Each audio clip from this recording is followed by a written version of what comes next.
11장 1절에서 10절 말씀입니다. 마가복음 11장 1절에서 10절 말씀. 우리 오늘은 같이 함께 통성으로 한번 같이 읽습니다.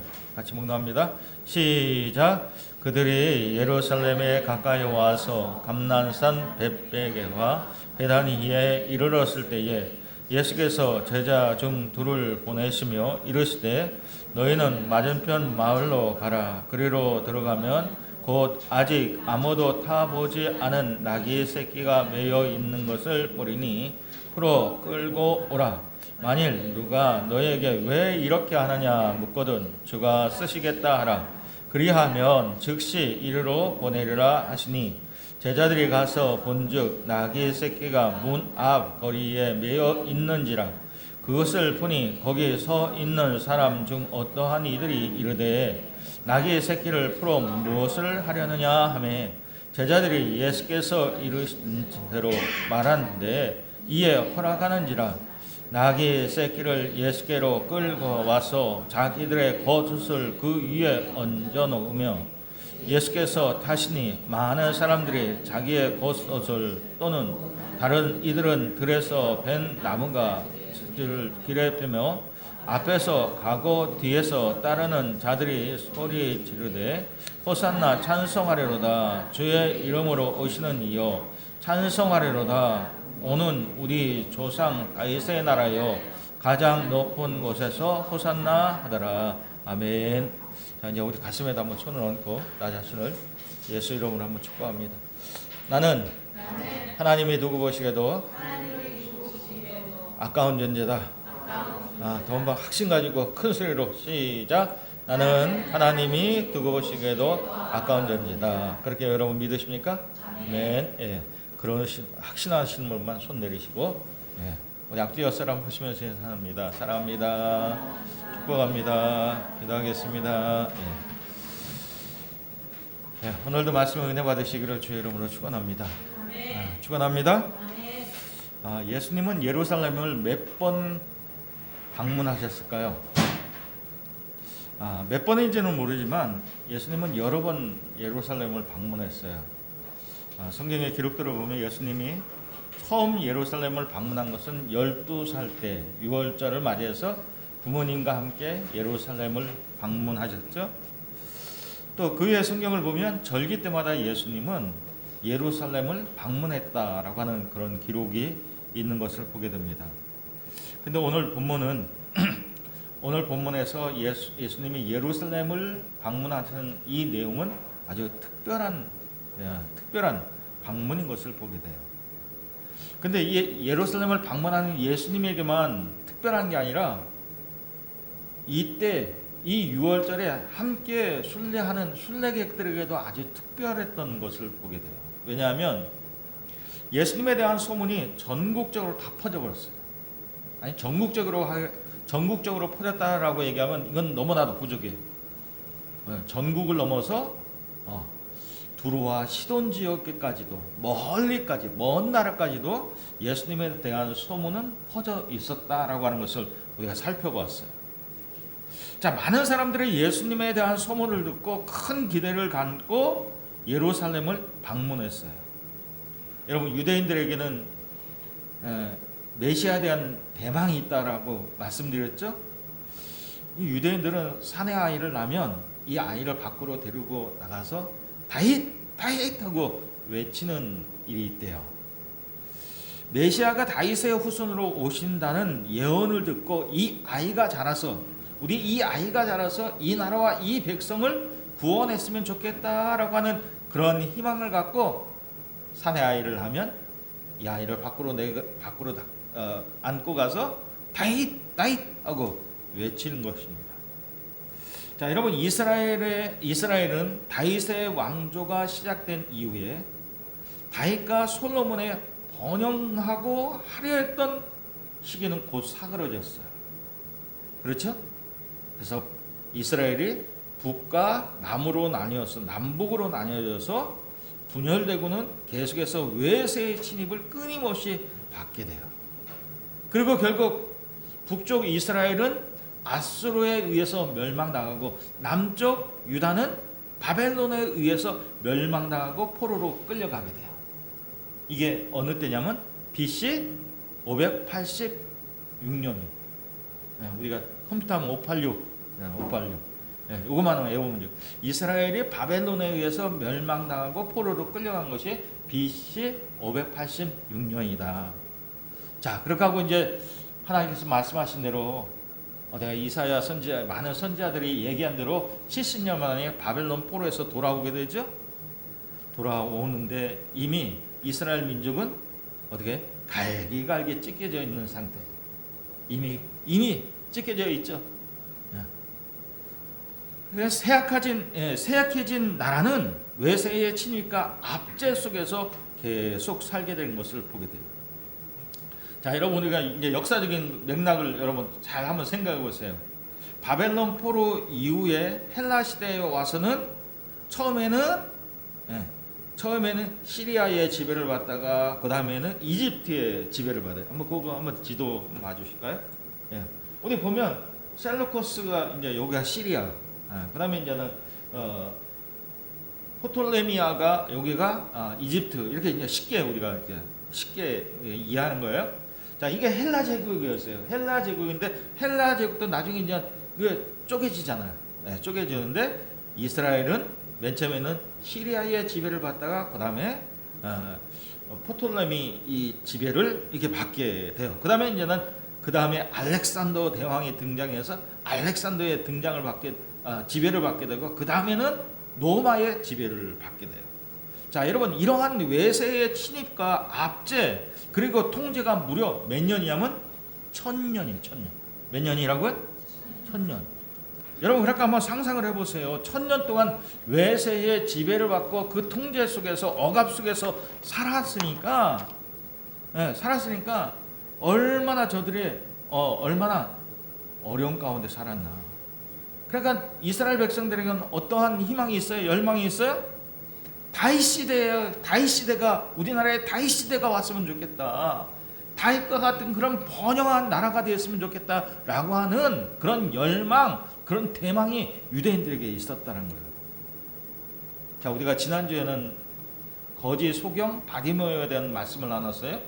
거지 소경 바디메오가 나사렛 예수가 지나간다라고 하는 소리를 듣고 뭐라고 외쳤어요? 예수님한테 뭐라고 외쳤어요? 다윗의 자손 예수여 나를 불쌍히 여겨주소서 할 때 이 다윗이 바로 그런 기대 그런 겁니다.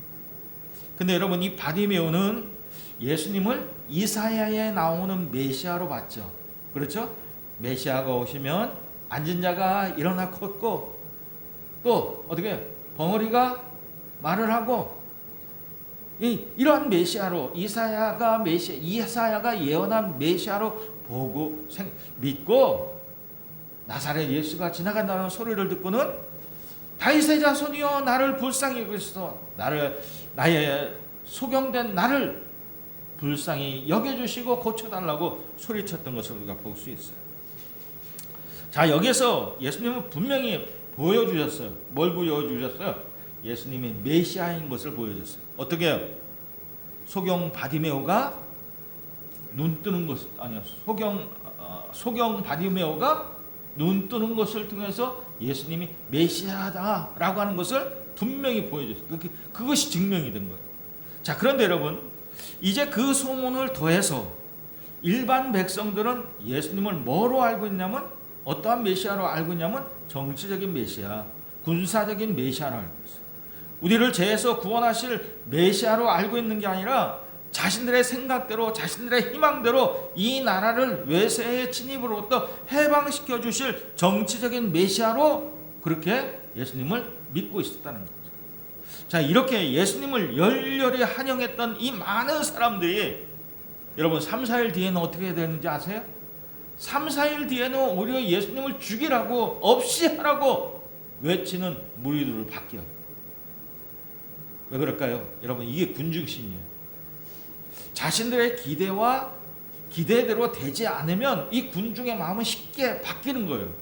그래서 대제사장과 바리새인들은 이러한 군중 심리를 이용해서 예수님을 죽이라고 선동했던 그런 일을 우리가 볼 수 있어요. 자, 예수님이 제자들과 이제 예루살렘 가까이에 있는 감난산 벳베게와 베다니의 동네에 이르렀어요. 제가 이제 예루살렘에 가보니까 이 감난산에서 예루살렘이 얼마의 거리인가라고 하는 것을 대충 알 수 있어요. 우리가 쉽게 하면 요 대전대 정문 있죠? 대전대 정문에서 우리 교회쯤이에요. 그러니까 여러분, 이건 안식일 날 걸어 다녀도 문제가 되지 않는 그런 아주 안성맞춤 그런 거리예요. 자, 거기에서 예수님이 두 제자에게 말씀하시죠. 뭐라고 얘기합니까? 너희가 맞은편 마을로 가라. 그곳에 가면 아직 사람이 타보지 않은 나귀 새끼가 매여 있으니 풀어 끌어오라라 라고 말씀하시죠. 근데 예수님의 이 말씀에 제자들의 선뜻 이해하고 나서기가 심부름하기가 좀 난감했어요. 그래서 그런지 예수님이 그 얘기하시죠.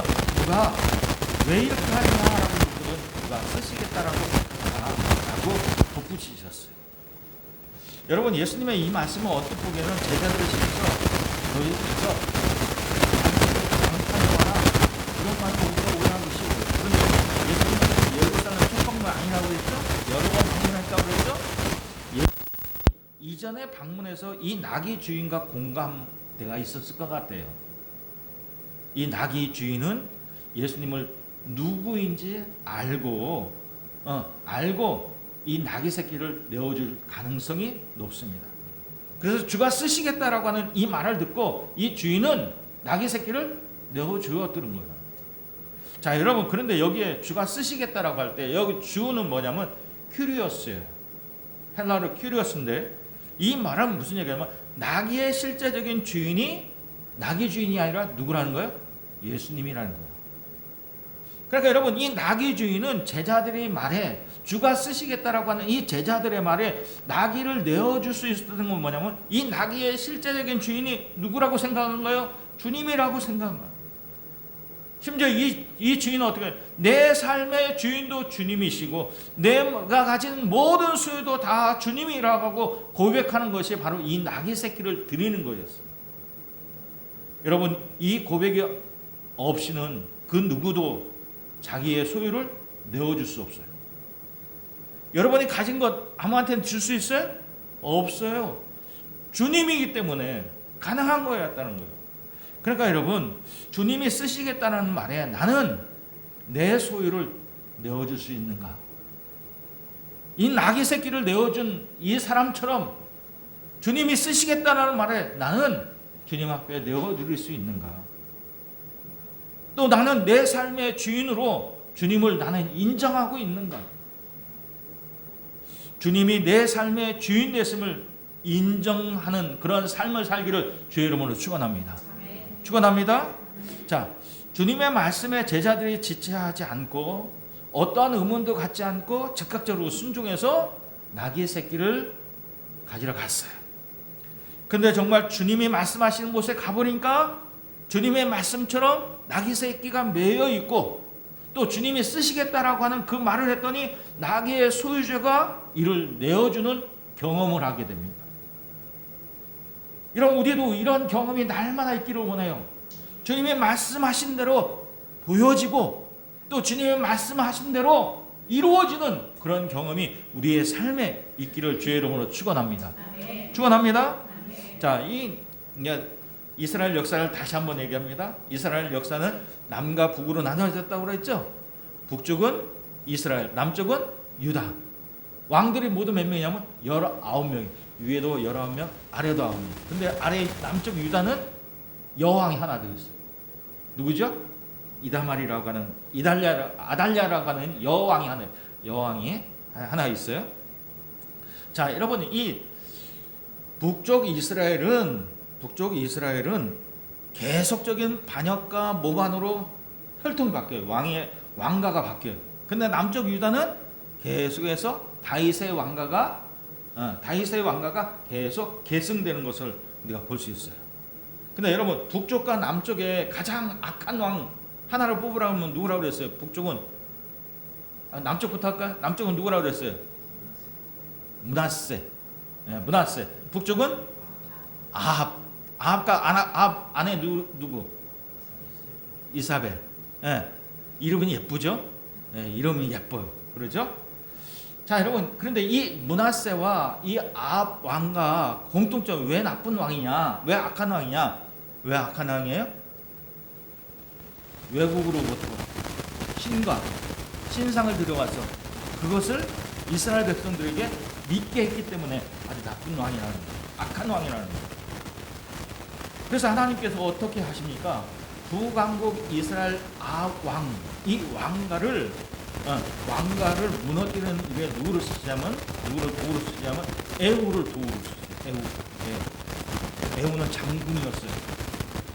근데 이 에후가 아합의 손자였던 요람 왕을 죽이고 왕이 되었을 때, 이 에후와 함께 있었던 다른 장군들이 자신의 겉옷을 벗어서 에후의 발 앞에 깔아드리고 나팔을 불어서 에후가 왕이 됐다라고 하는 에후의 왕의 등극을 알리게 되었어요. 이것이 전승처럼 되면서 왕의 행렬에 자신의 겉옷을 벗고 길에 깔아드리는 그런 일을 하게 됐다라는 것이죠. 자, 그런데 여러분, 우리가 지난번에 얘기했어요. 겉옷. 이 겉옷이 거지 바디메오에게는 이게 생계의 수단이지만 다른 사람에게는 이 겉옷이 뭐예요? 그러니까 옛날에는 여러분 옷 색깔도 다 다르단 말이에요. 옷 색깔도 그 신분에 따라서 옷 색깔이 달라지는 거예요. 그러니까 여러분, 이 겉옷을 벗어서 왕의 행차에 깔는다라는 얘기는 뭐냐면 자기의 신분, 자기의 권위를 포기한다는 거예요. 왕에게 절대 복종하겠다는 그 표시로 자신의 겉옷을 벗어 깔아드리는 거예요. 자, 그런데 여러분, 예수님이 지나가는 길에 사람들이 자기의 겉옷을 깔고 그러지 못한 사람들 어떻게 종려나무를 베어서 종려 가지를 길가에다 깔았다는 거죠? 이게 뭘 의미할까요? 이게 뭘 의미할까요? 새로운 왕이 등극했다라고 하는 것을 알리는 거예요. 여러분, 군중들이 이렇게만 한 게 아니라 예수님을 어떻게 환영했어요? 여기에서 그친 게 아니라 호산나 다윗이여 찬양했어요. 여러분, 우리가 한번 9절 볼까요? 한번 9절 봅시다. 9절. 자, 같이 한번 읽겠습니다. 시작. 앞에서 가고 뒤에서 따르는 자들의 소리 지르되 호산나 찬송하래로다. 뭐 한다고요? 어떻게 찬송한다고? 호산나 찬송하래로다. 계속 시작. 주의 이름으로 오시는 이여 찬송하래로다. 오는 우리 조상 다윗의 나라여 가장 높은 곳에서 호산나 하더라. 우리가 조금 전에도 호산나 찬양을 하는데 이 호산나가 찬양한다라고 하는 의미로 바뀌었지만 본래는 어떤 뜻이냐면 지금 제발 구원하소서, 이런 의미예요. 이 말의 의미는 뭐냐면 이거예요. 전쟁 중에 적에게 코너에 몰렸을 때, 절대 절명에 모였을 때, 그때 크게 소리 외치는 것이 호산나예요. 그러니까 뭐 지금 제발 구원해 주시오. 우리가 적에게 지금 포로되어 있으니까, 죽게 되었으니까 우리를 구원해 주소서. 이게 전쟁에서 하는 소리예요. 그러니까 여러분, 지금 군중들의 행동과, 그렇죠? 예수님에게 겉옷을 깔아드리는 것과 호산나 다윗의 찬양하는 것, 이것이 예수님을 환영하고 찬송하는 소리는 맞지만 이 소리는 예수님을 정치적으로 그리고 군사적으로 해방의 왕으로 환영하고 있다는 얘기예요. 예수님은 충분히 그럴 수 있죠. 그럴 수 있는 분이에요. 왜 그러냐면 저들이 생각할 때 예수님은 병자도 고쳐, 귀신도 쫓아내, 죽은 자도 살리셔, 더구나도 바람과 바다도 잔잔케 자연도 다스리셔. 얼마 전까지 소경 바디메오의 눈도 뜨게 하셨어요. 그러니까 예수님이라면 얼마든지 저들의 생각에는 어떻게 이 나라를 해방시킬 수 있겠다라고 생각하는 거예요. 제자들도 어떤 마음으로 예수님을 따라갔어요? 제자들까지도 지금까지 그러한 기대를 갖고 예수님을 따라갔던 거예요. 그러니까 여러분, 이것이 노마 총독의 눈으로 본다라면 이건 뭐예요? 반역의 주모자예요. 예수님은 의도하지 않았는데 예수님이 갑자기 반역의 주모자로 보여질 수 있는 거예요. 자, 여러분, 헬라 시대에 이집트가 이스라엘을 지배하던 시대가 있다고 그랬죠. 다시 한번 지도. 푸톨레미가 이제 요게 이제 프톨레미가 팔레스타인 지역을 이제 점령했을 때요. 그때 안디오코스 4세 왕이 있었는데 이 4세는 어떤 생각이냐면 우리나라를 더 부국 강국으로 만들어요. 왜냐면 셀루쿠스가 크잖아요. 그러죠. 그냥 그 나라보다 더 큰 나라로 만들어야 되겠다. 제국의 끔을 가시고 다스려야 되겠다라고 생각했어요. 근데 여러분 제국의 통치에 걸림돌이 되는 아주 유별난 민족이 있는데 그 민족이 누구냐면 유대 민족이에요. 왜냐하면 이들은 하나님 믿는 신앙으로 아주 똘똘똘똘 뭉쳐가지고 헬라 사상으로 통합이 안 되는 거예요. 여러분 헬라 사상이란 뭘까요? 그리스 신화의 그리스 신화, 그 제우스 신을 믿는 거예요. 그래서 여러분 유대인들에 대한 이 어떤 정책을 썼냐면 이 안티오코스 4세가 율법의 사본을 갖고 있는 자, 아이에게 할례를 시키는 자 무조건 사형시킨다. 그리고 하나님을 예배하는 성전에다 제우스 신상을 세워놓고 거기에다 가장 부정한 짐승인 돼지로 번제를 드리고, 그리고 성전뜰에 있는 많은 방들이 있죠. 성전뜰에 많은 방들이 있는데 그 창고로 쓰던 방을 뭐로 만드냐면 매춘물로 만들어버려요. 그러니까 이 얘기는 무슨 얘기예요? 유대인의 신앙을 아주 지워버리겠다, 없애버리겠다라고 하는 생각으로 이 안티오코스 4세가 그런 정책을 쓴 거예요. 근데 여러분 유대인 가만히 있을 유대인이 아니죠. 예, 이에 반대해서 일어난 제사장 가문이 있는데 그 가문이 마카비 가문이에요. 마카비 가문. 아버지 마띠아를 통해서 그의 아들 마카비가 안디오코스를 대항해서 싸우고 성전을 다시 깨끗해 하고 독립을 쟁취했어요.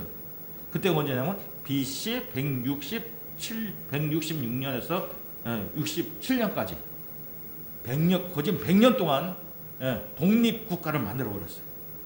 그러니까 여러분 이게 BC 167년이면 언제냐면 예수님의 탄생하기 전 160년 얘기하는 거예요.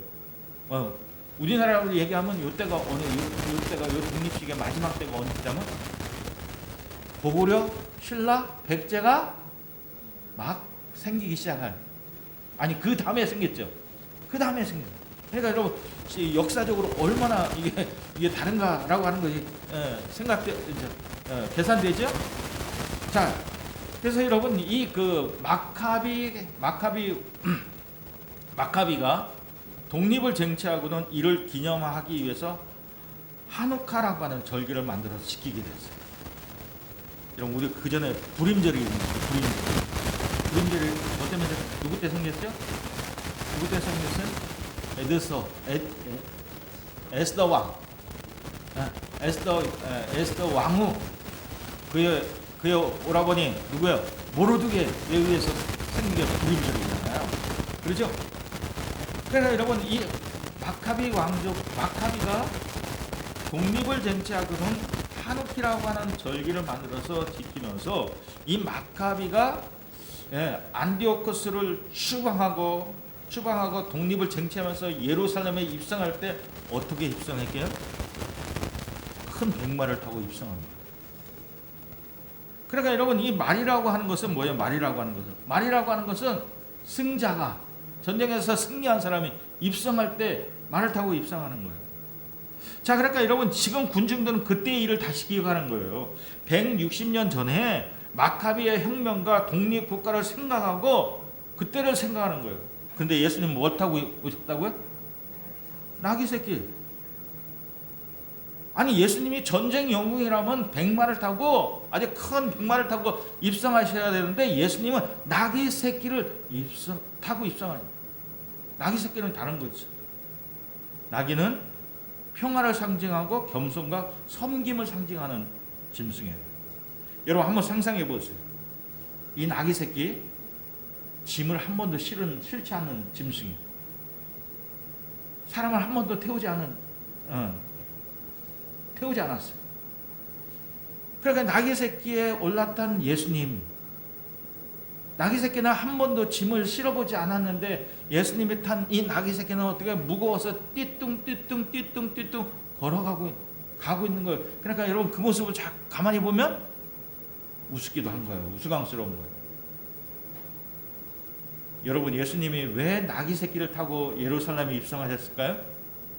그건 스가랴에 있는 말씀을 성취하기 위해서, 스가랴의 예언을 성취하기 위해서 그랬어요. 예수님이 평화의 왕으로, 겸손과 섬김의 왕으로 오심을 보여주기 위해서 나귀 새끼를 타고 입성하신 거예요. 근데 문제는 뭐냐면 군중들은 이게 안 보여. 예수님이 타신 게 백마처럼 보이는 거예요. 자, 우리 스가랴 9장 9절 한번 같이 한번 읽습니다. 스가랴 9장 9절. 자, 시작. 시온에 따라 크게 기뻐할지어다. 예루살렘에 따라 즐거이 부를지어다. 보라, 내 왕이 내게 임하나니 그는 공의로우시며 구원을 베푸시며 겸손하여서 나귀를 타시나니 나귀의 작은 것 곧 나귀 새끼니라. 여러분, 스가랴의 예언처럼 예수님은 나귀 새끼를 타셨어요. 왜? 이 땅에 평화의 왕으로 오셨기 때문에.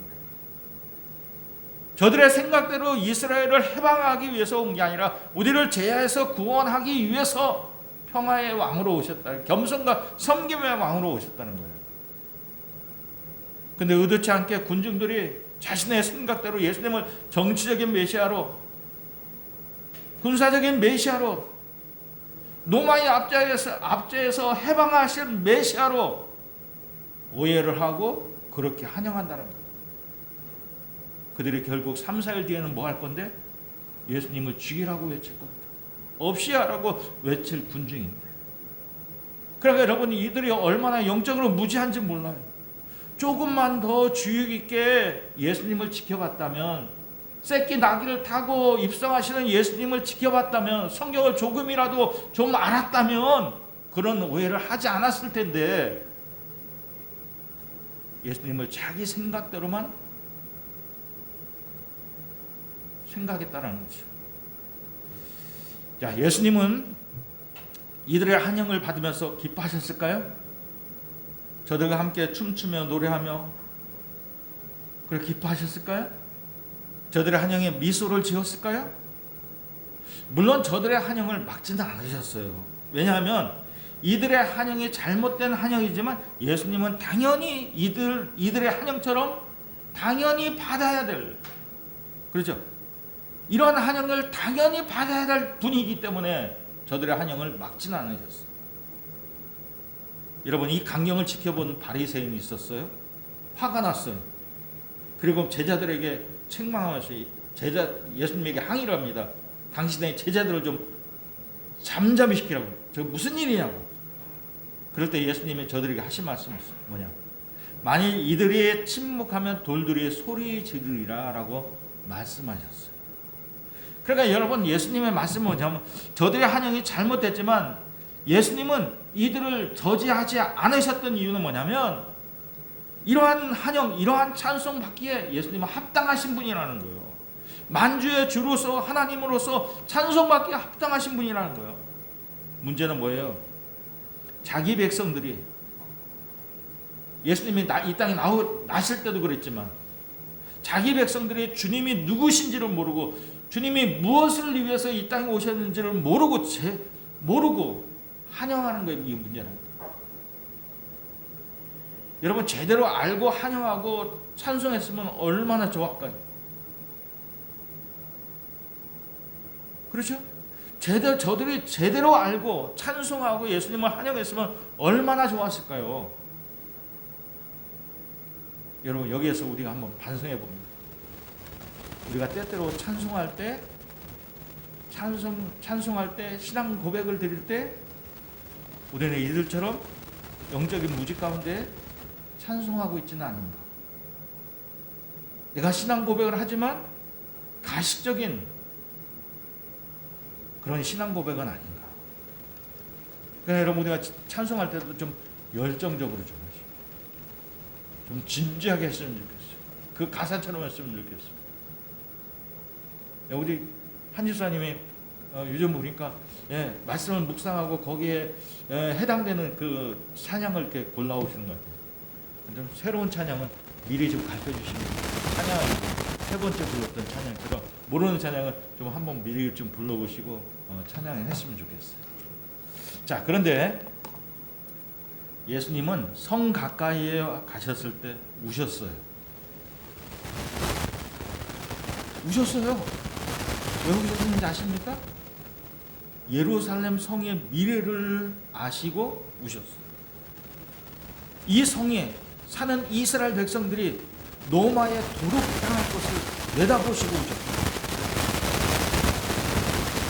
이 유대인들은 로마의 가증한 세금과 종교적인 모독과 또 총독의 폭정에 반발을 해서 반란을 일으키고 로마는 이를 강경으로 진압해버렸어요.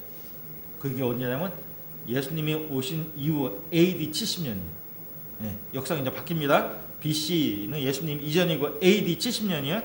AD 70년에 로마 장군인 티토 장군이 이제 나중에는 황제가 돼요. 이 예루살렘 성을 함락하고 성전을 다 파괴하고 다 불태웠어요. 그러니까 성전이 완전히 파괴되고 불타면서 금들이 녹아내리면서 금들이 다 돌틈에 끼게 됐다는 거예요. 그래서 로마 군인들이 돌을 하나하나씩 걷어내서 돌틈에 있는 금들을 다 가져갔다는 거예요. 그러니까 예수님의 말씀처럼 돌 위에 돌 하나도 남기지 않고 다 무너져내릴 이 말씀이 성취된 거예요. 여러분, 이 전쟁이 얼마나 끔찍했냐면 성 안에서는 열심당원들이 있었죠. 열심당원들과 그 당시에 기득권자인 제사장들과 내전이 일어났어요.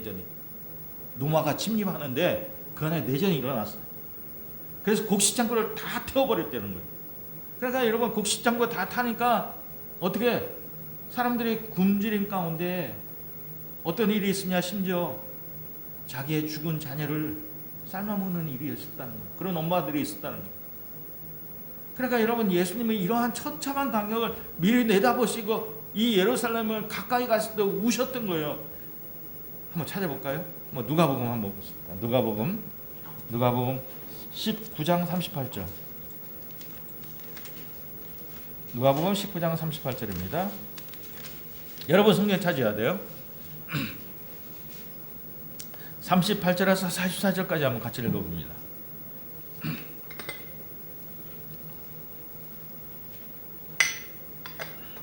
자, 누가복음 19장 38절에서 44절까지 천천히 같이 시작. 이르시되 찬송하려다 주의 이름으로 오시는 왕이여 하늘에는 평하여 가장 높은 곳에는 영광이로다 하니 무리 중 어떠한 바리새인들이 말하되 선생이여 당신의 제자들을 책망하소서 하거늘 대답하여 이르시되 내가 너희에게 말하노니 만일 이 사람들이 침묵하면 돌들이 소리 지르리라 하니라.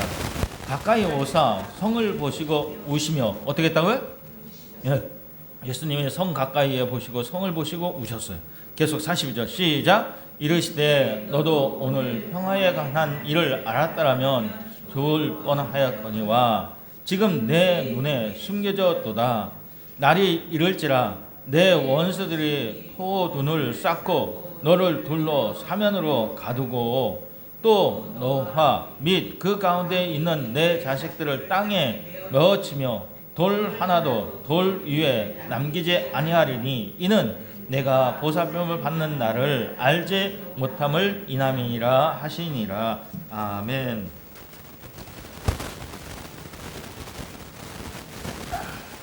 그러니까 여러분, 예수님은 이런 강령을 미리 내다보시고 이 성 가까이에 오셨다는 것입니다.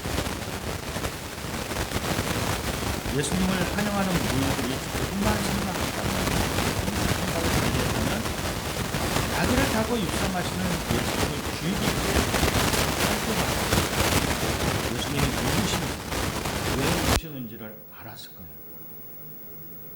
근데 여러분, 예수님을 환영하는 이 무리들은 예수님의 흐르는 눈물까지도 어떻게 잘못 오해했는지 아십니까? 예수님이 우리가 이렇게 환영하니까 감격에 겨워서 감격해서 눈물을 흘리시는구나, 이렇게 오해를 했다는 거죠. 여러분, 이러니 우리의 생각과 하나님의 생각이 얼마나 큰 차이가 있습니까? 우리를 구원하시려는 하나님의 생각과 죄악 가운데서 아무것도 모르고 지내는 우리와의 생각이 얼마나 큰 차이가 있습니까? 사람들은 자기 생각으로 하나님을 상상하고 자기 생각으로 하나님이 하신 일까지도 해석하고 있는 것을 보게 돼요. 성경을 조금만 주의 깊게 봤다면, 내 생각을 좀 접고 생각을 좀 제대로 읽었다면 주님의 마음을 알 텐데, 주님의 마음을 깨달을 텐데, 주님의 뜻이 무엇인지 알 수 있었을 텐데 그렇지 않았다는 거죠. 그러니까 여러분, 우리가 성경을 내 생각을 접어놓고 주님의 마음을 읽겠어요. 또 기도하면서 주님의 뜻이 무엇인지, 오늘 말씀 속에서 주님이 내게 주시는 뜻이 무엇인지 알게 해달라고 기도하면서 읽으세요. 여러분은 그런 마음으로 성경을 필사했을 줄 믿습니다. 그런 마음으로 여러분 성경을 읽고 필사를 했죠? 오늘 성경 퀴즈도 다 잘 맞출 수 있을 것으로 확신합니다. 오늘 주신 말씀을 생각하면서 같이 한번 기도하겠습니다. 내 생각대로 하나님을 생각하지 않고 내 생각대로 행하지 않고 주님의 뜻을 알게, 주님의 뜻에 순종하는 저희가 되기를 원합니다. 한번 그렇게 같이 한번 기도하겠습니다. 기도합니다. 주님 감사합니다. 감사합니다. 오늘도 말씀을 통해서 우리에게 은혜 주신 것이 네 감사합니다. 어쩜 아버지 하나님, 우리의 생각이 주님의 생각과는 이렇게 다른지요. 주여 아버지 하나님, 아버지 하나님, 주님